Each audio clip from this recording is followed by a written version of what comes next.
Jamie, in your sermon, you talked about a lot of bad stuff that's going to happen before Christ returns, like wars and famine and persecution. And as Christians, shouldn't we, in one sense, maybe want this to happen? In other words, why would we be so excited to be politically or socially active if we know things are going to get worse? Yeah, that's a good question. It's a loaded question, however, once you start to really understand all the ins and outs of this stuff. And here's the long and short of it, is that, the scriptures make it very clear that from where we are now to the return of Christ, things are going to go from bad to worse. That's actually a quote from the epistles. They'll go from bad to worse. And the reality is that that is the state of how the Bible teaches on the future.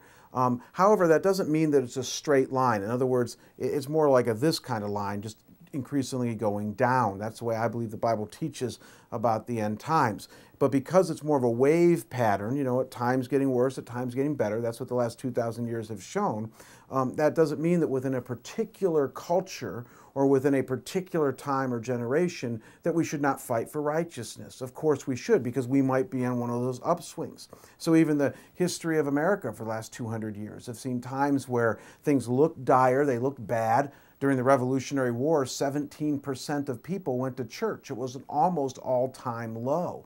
But right on the coattails of that, a few decades later, there was the Second Great Awakening, where people all of a sudden got serious about the Lord again, and even righteousness and justice. And so I believe that just because things are going to get worse, that does not mean that we shouldn't fight for justice, fight for righteousness.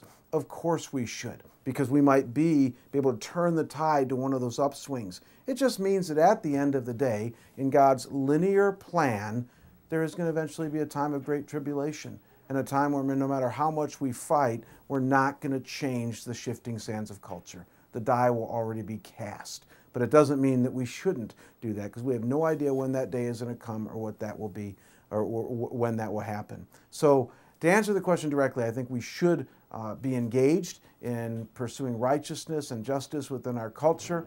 It fits well even no matter what your view of the end times might be. Great. Thanks, Jamie.